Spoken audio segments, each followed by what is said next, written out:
Wait, I'm counting. Tres, dos, uno. Hello, everybody, and welcome to Noted. My name is Eric, and on the other side of the mic is Daniel. Hello. We are going to be talking about a movie that just came out, like literally, this weekend or last weekend?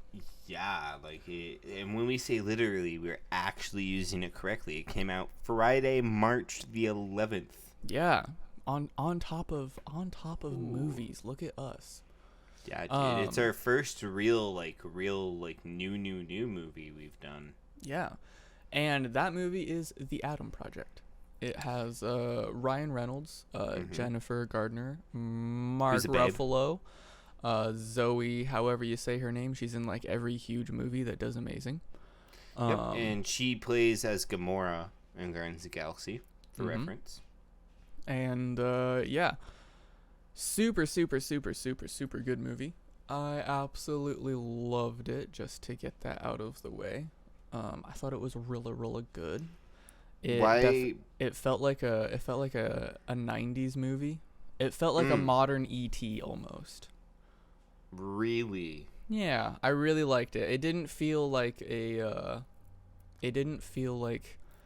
all the other trash that's been released in the last 5 years. Would you, before we get into like spoilers, because warning, we're getting better at this, but we're gonna spoil it. We're spoiling this movie. Yeah, so, but before we get into spoilers, spoiler free, would you recommend this movie? Oh yeah, I would 100% recommend this movie. I think it's amazing. I would say probably within the last 5 years, probably my favorite movie.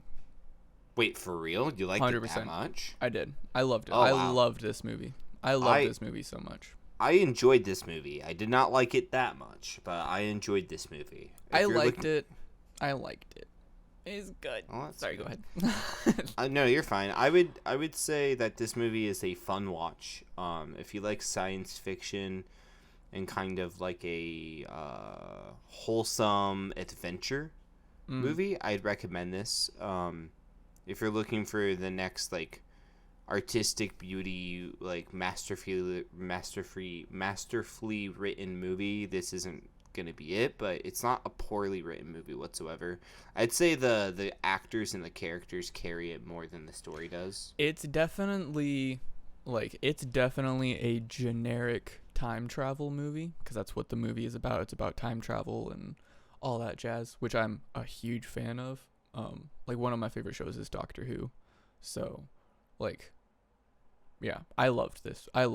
But yeah, Daniel is right. It's not like a huge like the story isn't like, oh my gosh, my brain, wow, I've never thought of this story before. No, it's like very, very generic. I think the way that they went about it though, like right out of the gates, was like there wasn't like any hiding in like, like, oh no, I don't know if I should tell my younger self if I'm my older self, like it was just like, yes, I am you. Straight into it, which yeah. I appreciated. I loved that. I can agree with you there. Okay, so now we're getting into spoiler territory to start off. So, main character Ryan Reynolds, he's playing Adam. The year is 2050. Yeah, it starts off him in a spaceship being told to stop. He's being chased, being hunted down. He goes into a wormhole back to 2018. 2022. Oh, yes, 2022. He was trying to get to 2018. And he then crashes and meets his younger self. And that's like first 10 minutes of the film, pretty much. Yeah. And I did enjoy the fact that they weren't being around the bush. They just got straight to it right away. I definitely am kind of bored of time travel movies being like, will they, won't they, with talking to their younger selves, or like they talk to their younger selves, but it's like them hiding their identity. Yeah. The whole time. Yeah, I mean, like, because everybody knows how time travels. Like, everybody knows, like, the unspoken rules of time travel. And it's like, don't talk to yourself. Like, don't touch, like, anything, like butterfly effect. Yeah, and like, don't mess with things. Like, don't biff. Don't be a biff. That's a Back to the for Future reference. for a movie that talks about the rules of time travel, they break really everything. break every rule, and they acknowledge everything. it. Yep, So that's many why I times. loved it. It's so good. Uh, Yeah. but the movie, I would definitely say it's it's an adventure, but I feel like the core of it and the heart of it is I would say an adventure. It's an adventure movie, but also I feel like it's partially like, I don't know, I feel like it's a father-son movie at the core of it. Yeah, I think it's a family movie, family oriented, like keep the people you have close, you know? And like learn to live in the small moments, and like this is more like towards the end of the movie, cuz you have Ryan Reynolds' character, of course, Adam, and then you have the younger Adam, which is Walker Scobell. Yeah. Sure. And But he's 12, they have, so you have an older Adam and the 12-year-old Adam. Yeah, and so older Adam has, he's like in his 40s and has grown up without a father. And then you have 12-year-old Adam, whose dad just died like 2 or 3 years ago. 2 years ago, yeah. Yeah. Like 2 years ago, like a year and a half. And then you also, at one point, you get to meet Mark Ruffalo, which plays their dad. And so you get to see... Who I think is my favorite character in the movie, is his dad. Yeah. I would agree. But you get to see, like... not like... I guess you could kind of say grief. You get to see grief explained in the sense of, like... Ryan Reynolds' character, like, talks with his mother and talks with his dad in terms of, like, wishing that he could have kind of been a better son, and that he does love them because, like, how old he is, like, they're both gone. And so he gets to talk to them and, like, understand that, like, maybe in that moment he was a little 12-year-old asshole, but he still loved them, and he wished that he had showed them better, kind of thing. Yeah, I will say this movie did a really good job with specifically the mother, less so than the dad's relationship, but more so with the mother's relationship. How, like, kids are real assholes to their parents without really realizing what they're doing, because you're a child, you know? Yeah, I would just say in general. Yeah, and so he comes to terms with, like, okay, so he's talking to his younger self, who's giving his mom shit so much, and so Ryan Reynolds, older Adam, looks at the younger version of himself and said, "Look, you don't know what she's going through." It's like, "Yeah, but I'm going through a lot too." He's like, "Yeah, but she's there for you. No one's there for her." Mm-hmm. And that, I feel like, really sunk in, because even as, like, a child, I feel like there was times where I was a bit harsher on my parents probably than I should have been. Yeah. And so it's like, I don't know, I feel like that's a beautiful statement that a lot of people can relate to. Like, I feel like for such a kid-friendly movie, it really hit home in a lot of ways. Yeah, there were hit like heavy, emotional. Yeah, there were heavy points in it, which I think is the reason why I liked it. Just because it made the movie not feel like a time travel adventure, like, action movie, which we can kind of get into. But, like, I really enjoyed it. It was really, really good. It was. I will say, like, so cinematically, so the action scenes are pretty basic when it comes to they're jump. on brand.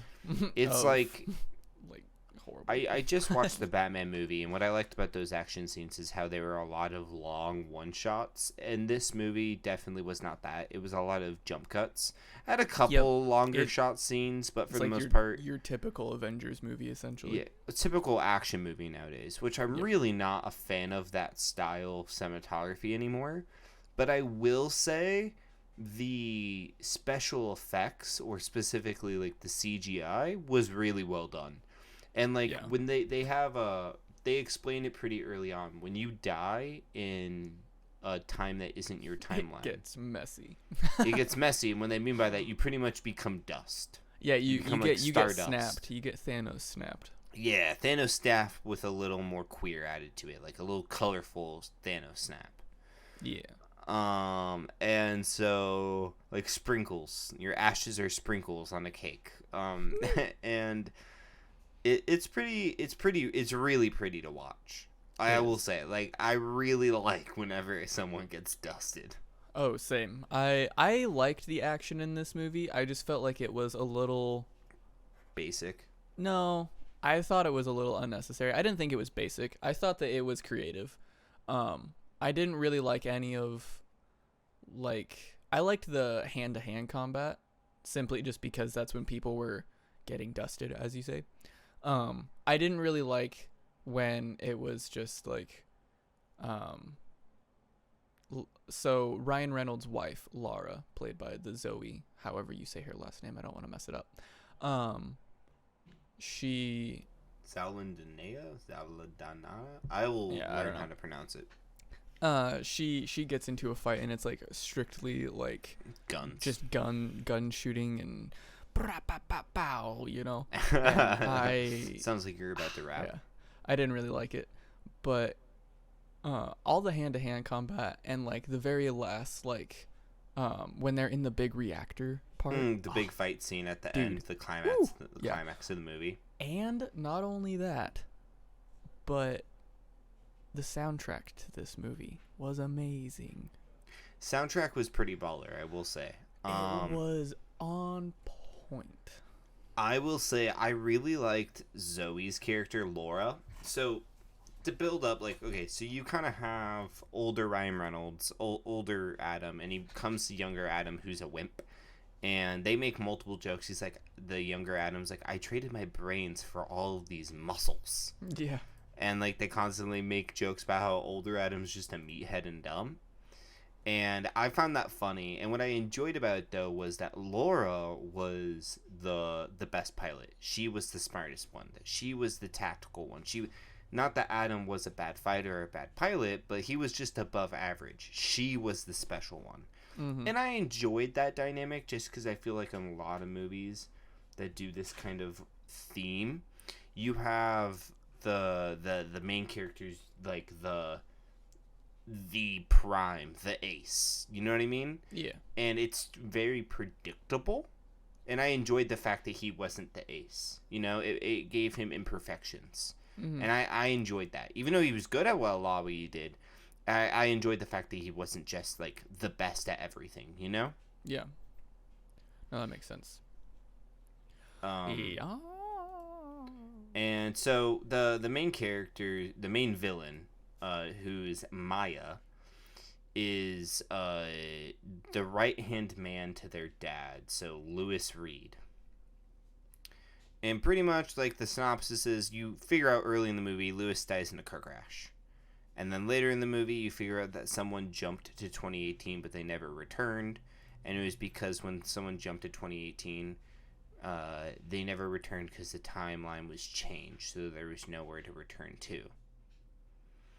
And so they figure out that Maya, who is currently, like, in the current timeline that Adam, Ryan Reynolds' character, comes back from, owns and has full control over time. So she is like a monarch of the world. Yeah. Because she invested properly, amounts a ton of wealth, and then put the right politicians in her pocket. So she was able. Yeah, she was able to manipulate the time stream enough and give her past self enough information to make it so she had full control over time travel. Yeah. And they figure out that that's what she did, that she didn't actually have that knowledge originally, but that she went back and gave herself. Yeah, she cheated. And so it's kind of the second half of the movie is like a race to stop time travel from ever being invented, so then she can't do that. Mm-hmm. Yes, which is a creative way to solve the issue, you know? Instead of just, let's kill Maya. You know? Yeah. That is, dude, that movie could have been so different. Time travel. So what were your favorite parts about this movie? Oh, dude. I really liked the dialogue. I mean, Ryan Reynolds. I love the character that he now plays in like everything, because he practically just plays the same character in everything that he plays in, which I love. I made a comment to my roommate E, and our friend. I like Ryan Reynolds, but he pretty much just plays Ryan Reynolds in every movie. Yes, it's the same thing every time. He has become a new Morgan Freeman. He has become a new Jason Bateman, where he is just himself, and he gets to portray a character through Ryan Reynolds. And I find it hilarious just because I love his comedy and like creative words and like witty comebacks and stuff like that. I'm such a fan. And then also I like the dialogue between him and himself, because the kid like matched him so well. I thought that they were pretty on point. Bantering back and forth with each other. I thought it was really funny. I will say that I do agree. I really like the dialogue between the two, because like Ryan Reynolds is always known, like he plays Deadpool. Oh, the tagline for Deadpool is "Merc with a mouth." He always plays a mouthy character, and young Adam is all mouth. Yeah, and I feel like he's all bark and no bite. Yeah, and it is a perfect dynamic. I totally agree there. Yeah. I think the first big part of the movie that really, really made me laugh was when Adam was like, okay, Adam, like, okay, younger Adam, this is your time. This is your time to fight. You know, like, he's not ready for it. He doesn't want to fight you. But you're gonna walk up to him, you're gonna look at him, and you're gonna smile, and you're gonna say like, I've been looking forward to this, or something like that. And you're gonna kneel him down and punch him in the eggs. Yeah, you're gonna fall on your legs and punch him in the bathing suit parts. Yeah, I was just like, oh my goodness, and then none of it worked out. None of it did, and because younger Adam's like a wimp, and he has these bullies that beat him up, and so he ends up running away after getting his fucking shit beat in. And Ryan Reynolds ends up threatening this. I wouldn't say that he's a wimp. I would say that he is a bully. Like he is bullied. But yeah. I mean, yeah. What I did find funny though is when so the bully finds Adam while Adam is waiting for Ryan. Okay, I'll just call him by just the a actors' second. names. Yeah. What? Hey. Okay, go ahead. Ryan goes inside to get some medical stuff for his wound, and Walker, younger Adam, is outside, and then the bullies come up to him and start beating him up. Ryan Reynolds shows up and sees this happening and breaks up the fight, and they think they're like, oh no, we weren't. The bullies are trying to like make an excuse, and pretty much Ryan Reynolds is like, oh no, I'm not breaking this up. Like, you're gonna have to fight them eventually. Like, this fight's gonna happen one day or another, and I remember how much I wanted to beat them up, so you can beat them up. I'm not gonna break this up. This is gonna have to happen one way or another. If I stop it, you're just gonna find another way to torment him. So this is happening. And then he gives his younger self a pep talk, and the idea of an adult, like, thinking of it from the bully's point of view. You don't know this is an older version of the kid you're about to beat up. Seeing an adult break up a fight, but then not break it up and pretty much, like, fight club it. Yeah. is hilarious. Yeah. It's so good. That part, and then I also really, really enjoyed the ending scene, like the playing catch. I thought that was solid. Oh, that was wholesome. That was wholesome as fuck. Yeah, I just thought it was a really, really well put together movie. I thought it was fun, and it's not like a long movie either. Like it's like what, an hour and 40 minutes maybe. Yeah, and hour and 46 minutes. Yeah, it's a fairly short runtime. Yeah.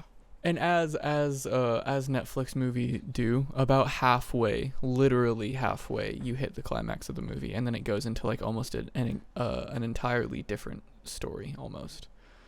I don't know if you've noticed that, but most Netflix movies, they hit halfway and then, oh no, everything kind of switches and they have to change their plan.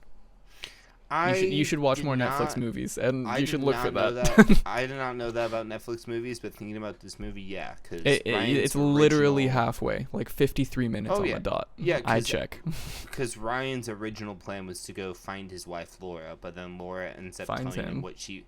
Laura finds him, tells him about how she figured out that Maya changed the timeline, and then ends up sacrificing herself, so then Ryan can end time travel as a thing, and says they'll find each other eventually. Yeah, on the correct timelines. Yeah, on the new timeline. We mentioned the last scene, so before we get too detailed into like the last part, I will say my favorite part of this movie though is watching Ryan Reynolds and Mark Ruffalo back and forth. Their bickering, their dialogue is some of the best scenes in the movie. Yeah. Because Mark Ruffalo is playing a professor. He's the dude who is the grandfather of time travel. He invents it. He invents the equation. He invents the machine. Like, he is an extremely smart nerd. And he's theorized time travel and the laws of time travel. And he almost immediately realizes who Ryan's character is. He's like, oh, you're my son from the future. Oh, and then yeah. He's like, what the fuck are you doing here? Yeah. Leave now. Do you know what you're doing? And like starts like lecturing him, and they like start arguing outside the campus, and then Ryan Reynolds' character punches him in the face because he's like, will you listen to me for 1 second instead of telling me to fuck off? Just listen to why I need your help. Yeah. Dude, It's great. loved that. I loved that scene. And their back and forth is really great. The way so after Ryan Reynolds after Adam punches his dad, Mark Ruffalo like turns around and like punches him back in the face, and the way that he does it is like a hop skip punch. Yeah, he jumps in the air, like kicks his left foot back and like kind of thing, and then like a couple seconds later he holds his 12-year-old son, and he's like, we don't turn our backs on family or something like that, and he's like, what are you doing right now? Adam, the older Adam's like, what is this? And like points to this. And younger Adam's all about it because he still loves his dad. Yeah. And then like scene ends, and they go to like walk off the frame, and Mark Ruffalo's like, I think I broke my wrist. Oh, it's so funny. It's so funny. Another thing I really liked about the dynamic is you really get to see grieving. I will say something writing wise, this movie does really well because it's a time travel movie. It has the same character but at different points in time of their life. They can do a lot of creative writing tricks with it. And something this movie does that I actually think is brilliant writing. Like, we talked about how the movie isn't like a Quentin Tarantino writing level. I will say this is brilliant writing. Well, yeah, it's just I think the writing is good. I just think the story is another time travel. It's just another time travel movie. The story's pretty basic, but there is some good writing elements they do. I would say the characters are really well done. Yes. And the main characters. The villains, like, pretty well, I mean, villains are always pretty and like the henchmen villains pretty basic, but I will say like the main 4 characters, the mom, the dad, and the 2 Adams, and even Laura, 5 characters are all really fleshed out well. Oh yeah. But I will say the writing that I really loved is you get to see 12-year-old Adam grieve for his dad who died about 2 years ago and still impacted him really harshly because he loves him. And then you get to see 40-something-year-old Adam who has gone his whole life at this point without a dad, and how he's coped with it. And so but he really hasn't actually dealt with it. And so you get to see both of them grieve together. Mm-hmm. And like before Mark Ruffalo's character shows up, the way that Ryan Reynolds' character talks about his dad is like with complete love. Like, he talks about him very positively. But then the moment he sees him, he like hates him, and it's like negative, and it threw me off. It really threw me off. And then younger Adam says, "I know why you hate Dad. It's because it was easier to hate him than to miss him." Mm-hmm. Which is such a fucking deep line, and it really tackles the idea of grief. The movie does a really good job of tackling the concept of grief, which is such a hard concept to deal with emotionally in general, because you're never going to get over the fact that the person you love is gone. Yeah. But it's just learning to deal with the day-to-day afterwards. Mm-hmm. And learning to accept the reality you now live in. And then they talk about later, like they get in an argument. Adam says, Ryan Reynolds, older Adam, says, he was always working. That's all he was. He was working. He loved his job more than he loved us. And younger Adam's like, I don't remember that. He's like, I think you just remember what's easy for you to remember. I remember all the details. Like, I just had these memories. These are very new memories. He's like, he played catch with me after work every day. He bought me this thing because I wanted him to buy it for me, not because he was trying to pawn me off to a toy. Yeah. It really honed in like perspective.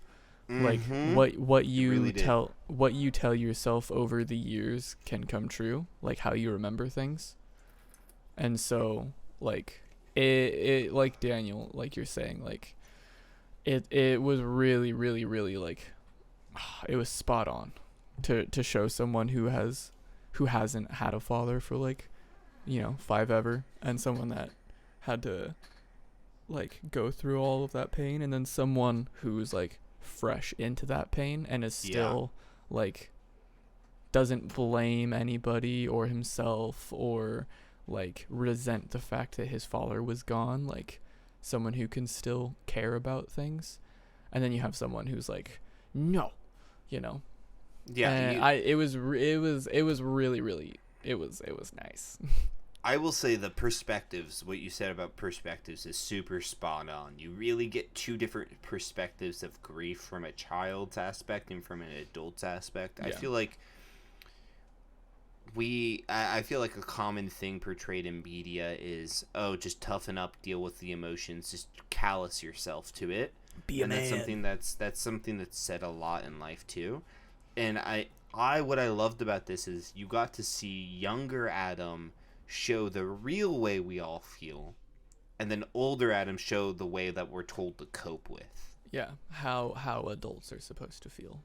Yeah, and I thought that was beautiful. And then we haven't even got into, there's a whole like 5-minute scene with older Adam and his mom, which is such a fucking tough scene to watch, and such a touching scene to watch.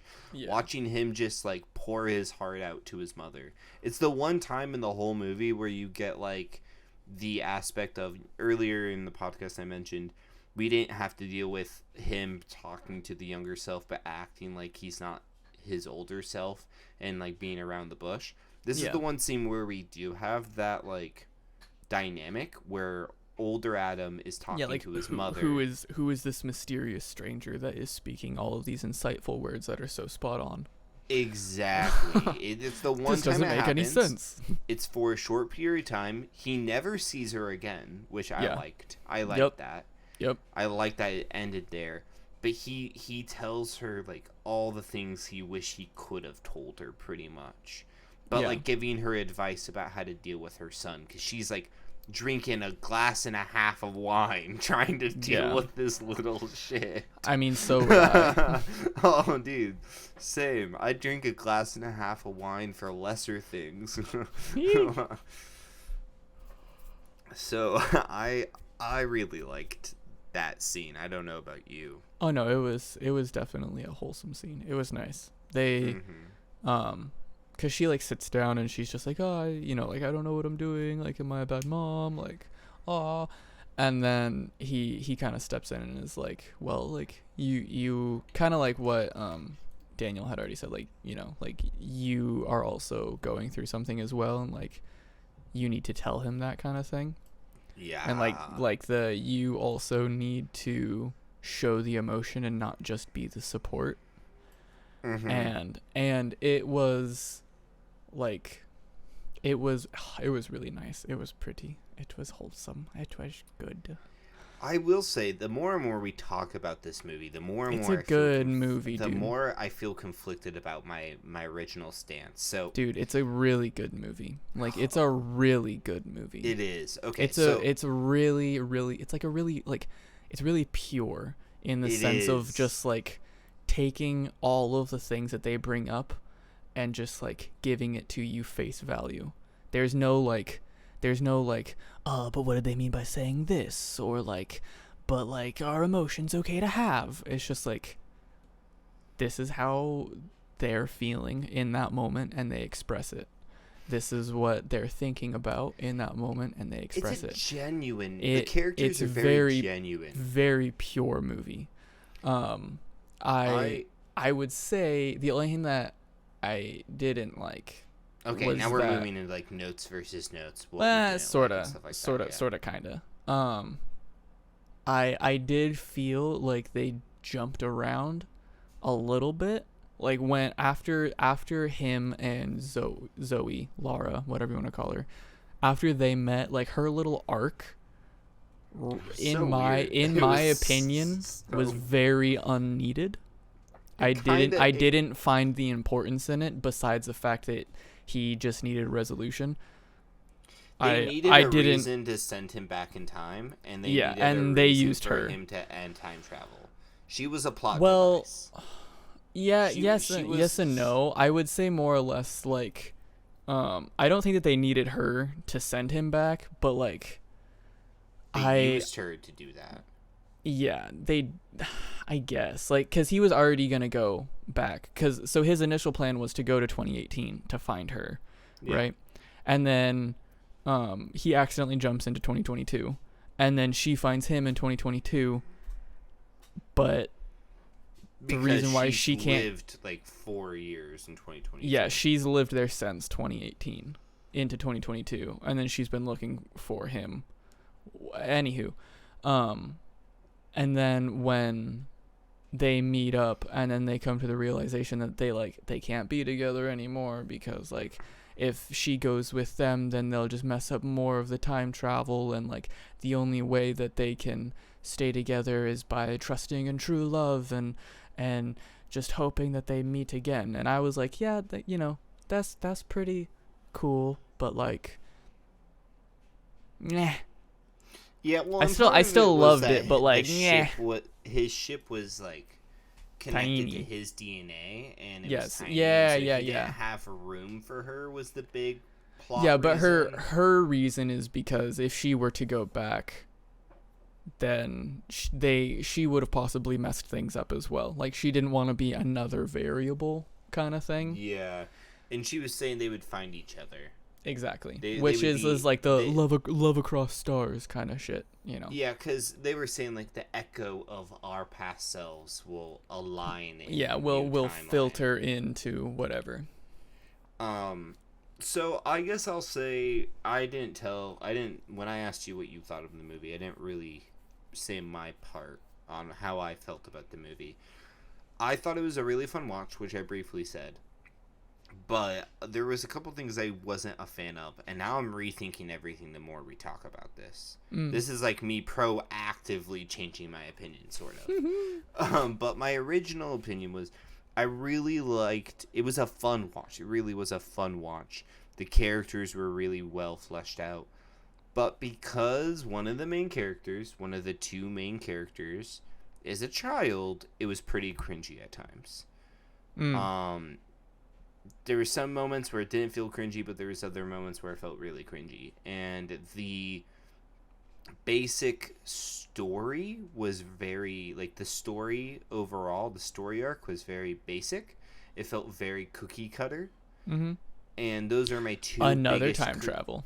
Yeah, it was very cookie cutter. It was it had very cringy moments, because if you have a child actor who's your main role, it's gonna be a bit cringy. Even if you have a supporting lead role, like adult actor, you're just gonna run into cringy moments. That's just kind of the territory you're in. And so those are like the big things I wasn't necessarily a fan of. And when I got out of the movie, those are the only things I could really think about, outside of the fact this movie did make me cry. The end scene made me cry. Which a movie hasn't made me cry in a minute. And this movie made me fucking just tear up. Like, man, it wasn't like I wasn't bawling, but it wasn't like one tear. It was there were a handful of tears there. Yeah. Like the scene that specifically broke me was the end scene. So earlier in the movie, older Adam makes younger Adam promise right before they see their dad that they won't tell him he dies in a car crash, because they can't. They're not allowed to. Yeah. And Butterfly effect. Exactly. At the end of the movie, older Adam, after they beat the bad guy, they win the day. Before the timeline corrects and they disappear because they ended time travel, they have like an unknown amount of time left. Yeah. The good old writer's twist of they don't just instantly disappear, which they should. Yeah, and so he's like, yeah, you got about 2 or 3 hours left. Yeah, they're like, I need to tell you something. He's like, I need to tell you, Dad. There's something you have to know. And he's like, no, don't tell me. I know the moment you showed up and saw me, I was dead. Because why would you come see me now if I was alive later? Yeah. Type of thing. Yeah, the smart man makes a smart deduction. Exactly. The professor who made time travel understands time travel. Who would have thought? Yeah. Who'd have thunk it? Yeah, and so he tells him not to tell him, and then he looks at older Adam, though, who has been very combative and very, like, rude. Not just rude, but like a lot of justification in his anger towards his dad too, though. He was a child. Yeah, older Adam starts. He's looking at his dad, and Mark Ruffalo's character says, "You, son, are great. I'm so proud of you. I love you. I love you more than anything." And he just affirmation. He starts just showering him in love and affirmation, says how good he is and how proud he is and how much he means to him. And just and it's not just like, oh, like a 10-second. It's like you see Ryan Reynolds' character start to cry and starts telling him to stop, and he keeps on going. It's like the Good Will Hunting scene where Robin Williams tells Matt Damon's character, "It's not your fault. It's not your fault. Exactly. It's not your fault. It's not your fault. It's not your fault." And he keeps going, and he doesn't stop. And they both just break, like, he breaks down crying. It's that scene, but with a dad telling his son, "It's okay, I love you." Yeah, I would say it's practically the same scene. Yeah, and that made me like, and it's the father dynamic is what got me. And that just fucking made me cry, dude. I think it's the best scene in the whole movie. Yeah. And that to me, like, I ended the movie with strong critiques and criticism, but I loved the movie because of that dynamic between the dad and the sons and the way they looked at grief. And that end scene made me really love it. And the more and more we talked, the more and more I realized how well the characters were fleshed out. And now I'm starting to think it was just they took a basic storyline and then really spent all the time writing about the characters. Yeah, I would agree to that. You ain't wrong, dude. But I took some time. I took quite a bit of time there. So he said, "I gotta call my dad now." So what was your thoughts? Like, is there anything you didn't necessarily love? Or you really liked? What were your favorite scenes? What would you say? Well, I already said my favorite scene, or one of my favorite scenes. Well, the bully scene. The bully scene. Yeah, it is specifically just the bully scene. That is where the movie really made me laugh. Yeah. That and when Mark Ruffalo almost hits Ryan Reynolds with a car. He's just like, what are you doing here? Well, Oh, that one. I Yeah. wanted to come and help. He's like, I'm coming to help you. And he's like, help me? You nearly just clipped me. Yeah, he's like, inches, inches. And then they get into the elevator, and he's like, well, it only took you 44 years to bring me to work, Dad. And he's just like, oh. Fair. Yeah. And he's not looking at him, but he just says, that's fair. That's fair. Which is so fair. funny. But yeah, I really, really enjoyed this movie. It was really good, to answer your question, which I've already said like a bazillion times, because I love this movie. I thought that it was like we've said already, like not generic, but like another time travel movie. Like you can kind of guess what's gonna happen because it's a time travel movie. Yeah, you can guess the plot line pretty easily. Yeah, but like what you were saying with the character development, it doesn't feel like, if you were to take out the time travel and put it in with like literally any other plot that deals with time or whatever, like it would fit. Or like I feel like this movie fits in other genres, if that makes sense. No, I'm picking up what you're putting down. It's the strength of the movie isn't the time travel. It's what it uses to tell its story. Yeah. The strength of the movie is the dynamics between the characters and the development of them. Yeah, which is why I say, like, I think the writing is really, really good, and I think the directing is really, really good. It's just another time travel movie, though. I would have loved a more fleshed out story, but also I don't think we would have gotten what we got if they did, if that makes sense. I feel like they spent a lot of time making the characters feel genuine and fleshing out those characters, that if they spent more time on the story, we might have not gotten the same genuine product we got, if that makes sense. Yeah, I concur. But yeah, yeah. It made me, this movie made me think just how I interface with people.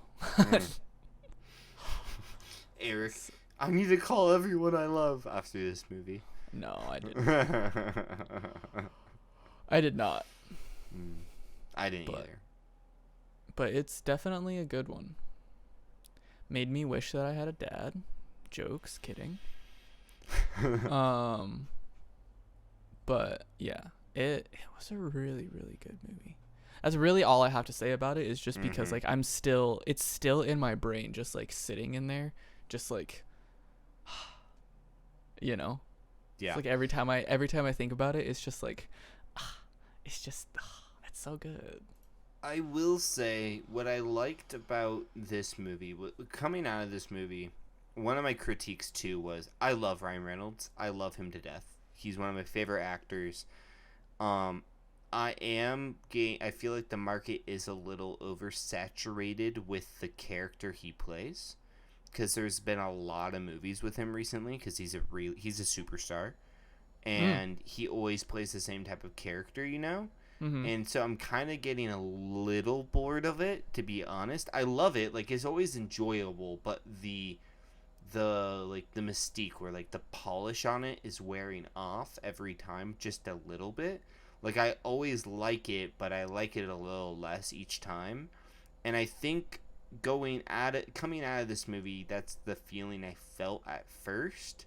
But the more I think about the movie, the more we talk about it, even though I still have some of that feeling still, and I still think it's partially true, I do think that they utilized the character Ryan Reynolds plays, the quote unquote Ryan character he does, you know, where he just plays himself. I feel like they utilized it better than a lot of other Ryan Reynolds movies have recently. Specifically in the way he interacts with his younger self and his dad and his mom. It felt like a more genuine character, a more fleshed out character, and more like a depth to him than a lot of his other recent characters do, because it really feels like he's always just a meathead, sarcastic, funny guy in most of his roles, and in this he was definitely all those things, but he was those things with a bit more added on. You know what I mean? I will disagree with the meathead statement, but yes. Well, I mean, a lot of his roles, they always, like, not necessarily meathead, but like meathead in the fact that like he's always ripped. Everyone always makes a comment about it. Because he is ripped. Yeah, it doesn't mean he's a meathead. A meathead is like dull, okay, like not quick-witted, and that's the only thing that he is. Yeah, he's very quick-witted. Okay, when I mean meathead, I mean by the fact that like it's brought up enough that it's a character trait, not necessarily that he is dull or dumb, but that he is super fit, and it's something they bring up a lot as a joke. You know what I mean? Yeah. But I agree. I don't think meathead necessarily is the right way to describe it. But I did enjoy how they played with that Ryan Reynolds character a bit more. Yeah. I feel like they utilized it better than a lot of movies have. Yeah. Okay, well, on this movie, what would you think? What would you recommend? Going back to this I would recommend it. That is how I would say it. I would recommend it as well. It is a really good one. It felt like a very fresh movie, honestly. Because all the movies that I've I don't even remember the last time that like I was excited for a new movie to come out. Yeah, you brought this up to me. You were like, "Hey, dude, you should watch this trailer. If you like it, we should do it." Yeah. And I was a little surprised by it, but I was about it. Like, I feel like the last couple of years movies have just been very like, oh, it's a part of this universe. Oh, it's a part of that universe. Like, whoop-de-doo, cool. And maybe I'm just enveloped in the Marvel world too much that I'm not broadening my eyes to smaller films, but like those smaller films aren't being pushed very well because they're not Marvel films. I'm going to go on another tangent again about how Marvel's ruining the movie industry. Anyway, because as you can see, this movie was also heavily influenced by Guardians of the Galaxy. Yeah, we can have a Marvel rant another day, my friend. And then it's also I like when watching this movie, I would equate it to Guardians of the Galaxy, like the way that it's like the he definitely gave Peter Quill vibes. Yeah, the soundtrack to it, like the overall like joy behind everything, but like we have also said, like is also very serious, and like when other emotions are being displayed, they are being displayed properly. Oh yeah. But most of the time underlying it is always giggles and funny joy, which I would equate to Guardians of the Galaxy. Like, you know, fighting a monster planet and asking a raccoon if someone has tape. Like that's hilarious, but very unnecessary.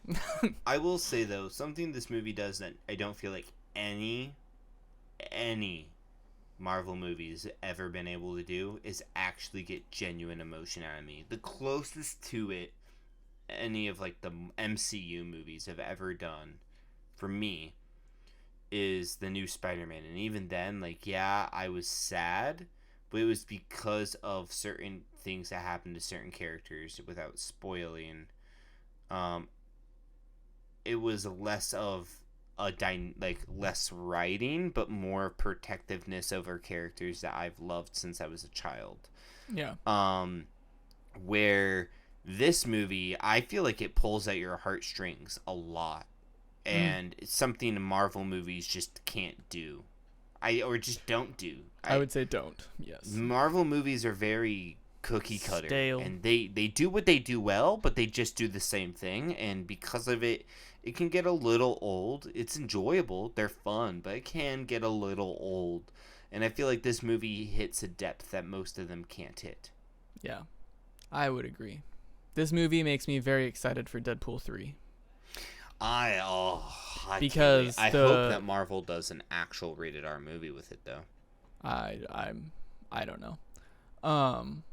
Because the guy who directed this movie and helped write this movie is also directing and help writing Deadpool 3. So Ooh, interesting. yeah, I'm pretty sure he also helped the other Deadpool movies with the other Deadpool movies as well. I know Ryan Reynolds helped direct Deadpool 2, which I really like. I like the fact that he's heavily involved in those movies. The man has a heart for the character and really stays true to it. He is the character. Yeah. He really is. I feel like the quote unquote Ryan Reynolds character, the smart mouth, the wittiness. It's just Deadpool with a Ryan Reynolds skin on. It is. It really is. It fits him so well. He's so good for that role.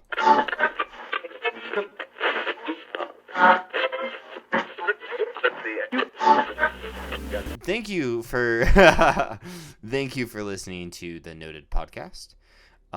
This has been Daniel and Eric. Yes, sir. If you liked our analysis of the Adam Project, let us know. If you hated it, let us know. I really just want to hear your opinions. Please comment, like, and subscribe on YouTube. Follow us on Spotify. You can find us on Twitter at A Noted Podcast, on Instagram, The Noted Podcast, on Spotify, The Noted Podcast, and on YouTube, The Noted Podcast. Do you see a theme there? I hope you do. Yeah, it's all the same names that nobody else had. Look at us. We're original. Well, I hope you have a good day. I'll talk to you guys later. Goodbye. Bye.